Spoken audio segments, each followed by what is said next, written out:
Parte de la información que le preocupa a todos los bolivianos es, sin lugar a dudas, las elecciones. Seguramente una parte del proceso en la que se planifica estas elecciones tiene que ver también con planificar cómo es que van a votar los ciudadanos bolivianos en el exterior. Este y otros temas más nosotros vamos a buscar conversarlos ahora con el vocal Tawichi Tawichi. ¿Cómo está, vocal? Buenos días. Gracias por sacarse tiempo nuevamente para conversar con nosotros en Hola País. Hermano Brian, muy buenos días.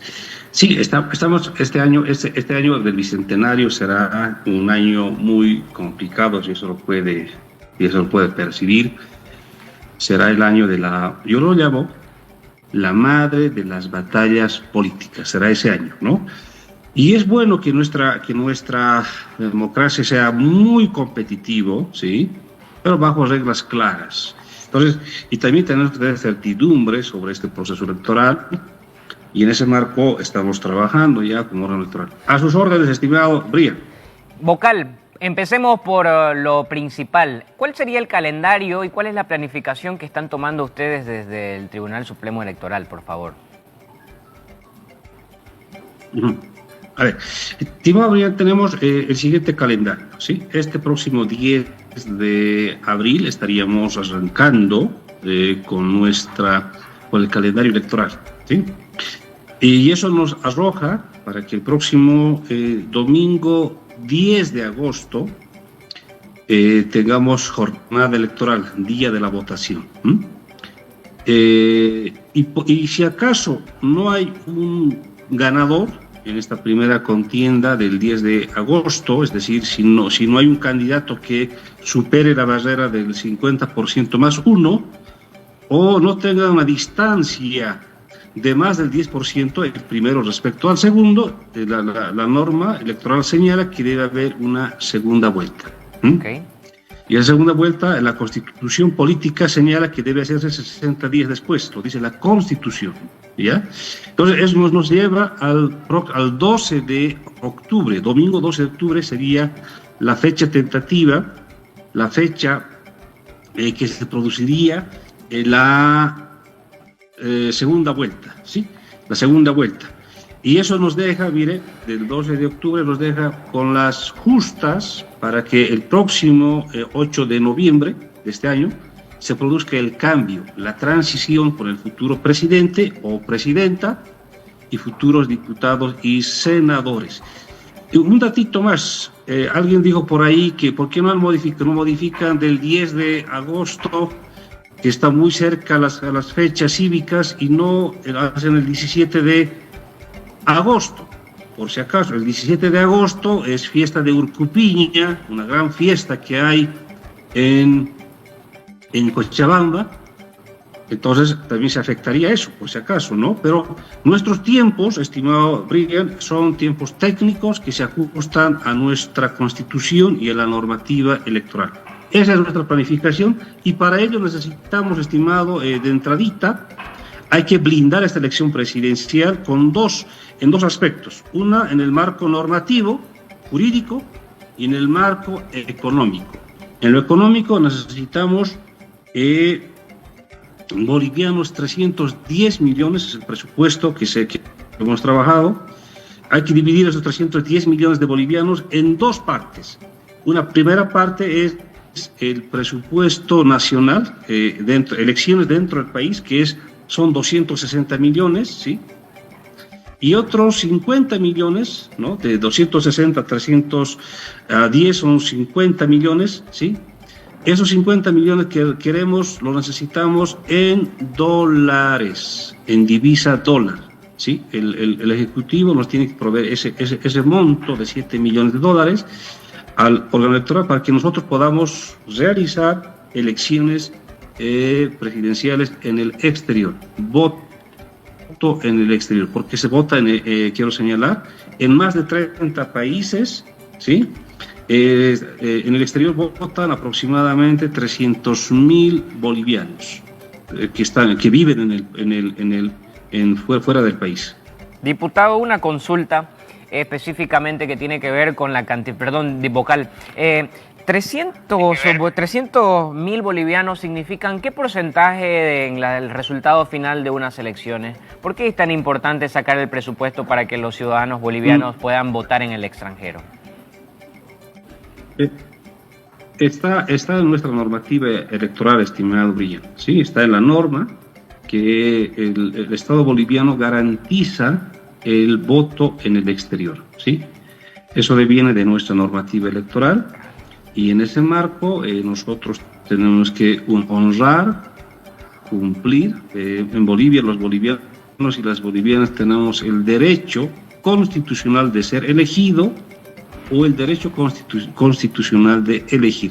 Es decir, por esas razones, es un mandato constitucional. Es decir, ustedes no tienen la opción vocal de elegir, simplemente tienen que hacer. Por lo tanto, mi segunda consulta es, ¿de dónde van a salir estos recursos? Entiendo de que ustedes hacen un requerimiento, me imagino yo que al gobierno, me imagino también que es parte del presupuesto general del Estado de este nuevo año. Si no, la pregunta sería, ¿de dónde salen esos recursos? Sí, estimado, nosotros hacemos, usted lo ha dicho, nosotros hacemos el requerimiento al Ejecutivo, ¿sí? Y el Ejecutivo nos tiene que proveer esos recursos para que nosotros podamos trabajar, organizar, administrar el proceso electoral. ¿Y por qué lo decimos con esta antelación? Mire, estamos hoy, el día de Reyes de Magos, 6 de enero, ¿sí? Hoy. Lo decimos con esta antelación. Recién empezará el próximo 10 de abril. Lo decimos por lo siguiente, ¿no? Porque el año pasado, estimado Brian, nosotros como órgano electoral tenemos un compromiso, somos socios de Uniore Capel, que es una unión que aglutina a todos los entes electorales de la región, ¿no? De Chile, de Argentina, de Costa Rica, o sea, de la región, o sea, es la Uniore. Nosotros como parte asociada hacemos una pequeña contribución de $5.000, ¿no? El 2024. Y hicimos el pago vía Banco Central, para que vía Banco Central se pueda hacer ese depósito de los $5.000. Estimado Brian, no prosperó la gestión 2024. $5.000. O sea, y hicimos obviamente los recordatorios, todo ese trámite no prosperó. Ahora vamos a deber este año $10.000. Y si eso no salió, de verdad que nos pone a nosotros, nos preocupa. Entonces lo tenemos que decir con esta antelación para que no sea ninguna sorpresa y que el Ejecutivo prevea, ahí queremos llegar, prevea estos recursos de los $7 millones, que son aproximados, sí, tal vez sean algo menos, pero va a bordar por ahí, y de esa manera tengamos certidumbre en este proceso electoral presidencial 2025. A eso apunta, ¿no? No lo hagamos, no hay que improvisar, hay que más bien ser previsores, y eso estamos haciendo ahora con esta antelación para que reaccione el Ejecutivo. Vocal, ¿cómo se puede blindar estas elecciones? Más allá de que el presupuesto, sin lugar a dudas, es parte principal, si no la más importante, ¿de qué manera se puede blindar las elecciones? Sí, la única manera, estimado Brian, de blindar es incluir a los vocales, repito, a los vocales del órgano electoral a esta ley 044. ¿Sí? Punto de partida. ¿Por qué digo esto, estimado Brian? El año pasado en la elección judicial tuvimos 72 amparos que pretendieron interrumpir, hacer abortar, ¿no? Ese proceso electoral judicial. Y somos testigos de eso todos los bolivianos, todos. 72 amparos, estimado Brian. Este año también se van a venir seguro, desde ya eso va a haber más de un amparo constitucional que va a querer hacer eso, porque se ha aceptado una jurisprudencia. Nunca antes un tribunal o un juez había declarado desierta una convocatoria. Sí, hay que recordar que el Tribunal Constitucional declaró mediante esta sentencia constitucional que tengo en la mano, recordaremos, a 770, quebrado 2024, reita S4 del pasado 4 de noviembre. Esta sentencia declaró en 5 departamentos desierta la convocatoria: Beni, Pando, Cochabamba, Santa Cruz y Tarija, para el Tribunal Constitucional. Esta sentencia, estimado Brian, declaró desierta la convocatoria para 2 departamentos en el caso del Tribunal Supremo de Justicia. Y hoy tenemos 7 cargos pendientes todavía para elegir. Y eso nunca había ocurrido, jamás, en estos 40 últimos años. Y eso no ocurre en los estados del mundo, no ocurre. ¿Por qué? Porque se respeta la preclusión de un proceso electoral.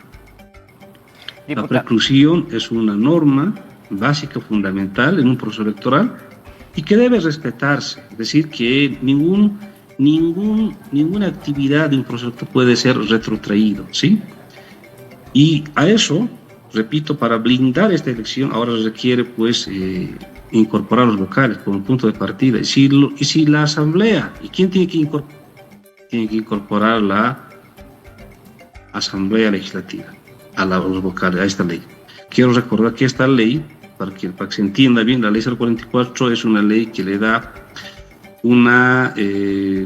para que sean procesados las altas autoridades de un Estado, tiene que pasar por una autorización de 2/3 de la Asamblea Legislativa. Y en esta ley está el presidente del Estado, el vicepresidente, está el general, están los miembros del órgano judicial, está también esta institución que se llama, por cierto, no es poder del Estado, no es parte del órgano judicial, que se llama Tribunal Constitucional. Es una institución, el Tribunal Constitucional está algo apartito, independiente, también goza de esta ley 044.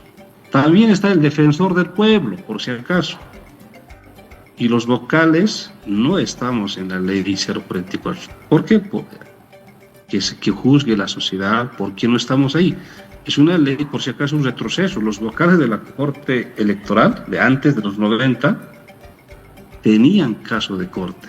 Estaban en esta ley parecida, 044, estaban ahí, antes del código electoral, estaban inmersos. Vocal, ¿y eso por qué cambió? Estamos fuera de esta ley 044. ¿Eso por qué cambió? ¿Por qué antes si funcionaba y era una forma, un camino, digamos, para mejorar, si quiere usted, la fiscalización de los resultados del proceso de las elecciones? ¿Por qué cree usted que cambió? Es decir, ¿por qué le dieron esa forma si supuestamente era algo que le producía un bienestar a los ciudadanos, al gobierno en sí? ¿Por qué cree usted que lo cambiaron? Ajá. Yo quiero pensar que puede ser muchas razones, estimado Abril, ¿no? Muchas. Una de ellas puede ser que obedece a una estrategia. Una estrategia de poder político, justamente de tener vocales sumisos, ¿no? Vocales que puedan ser chantajeables a la política. Claro. Otro factor puede ser que sea un olvido. Porque ¿a dónde quiero llegar, estimado Brian? A esto. Mucha atención. Cuando hablo de blindaje, es como darle esta suerte de darle algunas seguridades en su trabajo, ¿ya? Por ejemplo, un ejemplito, estimado Brian. Los periodistas, ustedes, están amparados en la ley de imprenta, que ya tiene 100 años, ¿sí? Es como si el año, con la nueva constitución, el año 2010, los hubieran sacado a los periodistas de la ley de imprenta. O sea, hubiera desaparecido la ley de imprenta y se hubieran quedado sin ley de imprenta. Yo le preguntaría a usted, ¿por qué habrán hecho el año 2010, los habrán sacado a los periodistas de la ley de imprenta? Y uno podría decir, no, es que ese año, el año 2000, después de la Constitución, se han olvidado, obedecieron, o sea, ¿a dónde quiero llegar? Que nosotros, las autoridades, necesitamos ciertas seguridades jurídicas. Garantías, ¿sí? ¿no? Para trabajar en el marco de nuestras atribuciones, nada más que eso. En Bolivia la atribución de la justicia electoral, esta potestad, esta competencia está en el órgano electoral. Y si no nos dan esa seguridad jurídica de que nosotros hagamos nuestro trabajo, entonces estamos por demás, estimado Brian, estamos por demás. Que maneje nomás la justicia electoral, el Tribunal Constitucional, listo.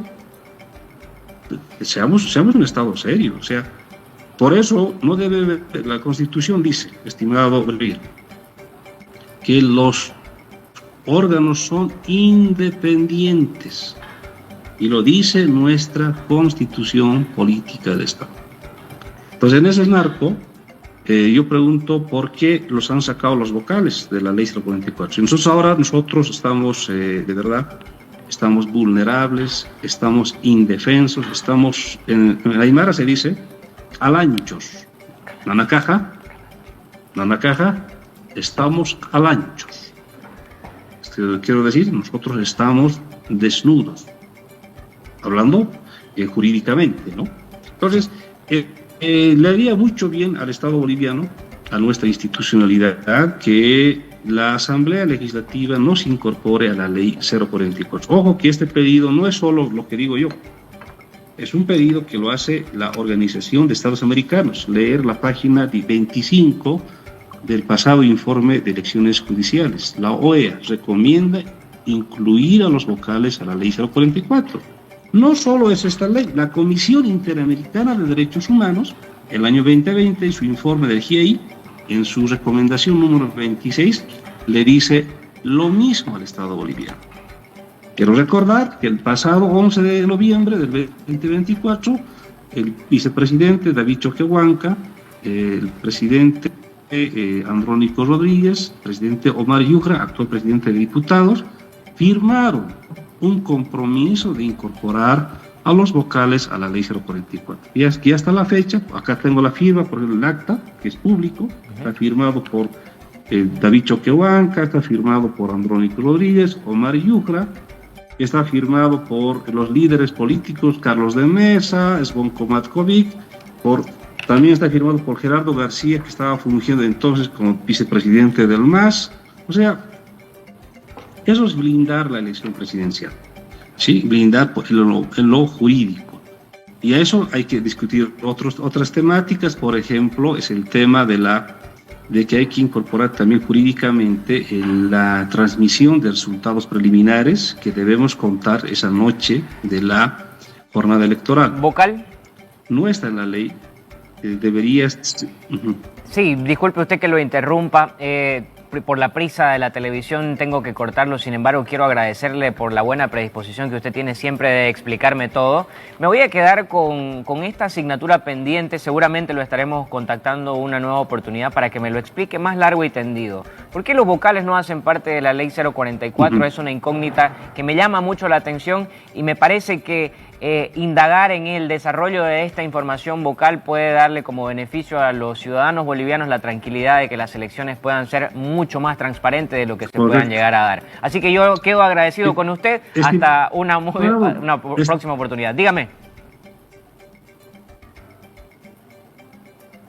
Sí, un datito más importante, que si los vocales hubiéramos estado en esta Ley 044, estimado Brian, hubiéramos tenido elecciones judiciales completas, íntegras, totales. Eso que quede muy claro.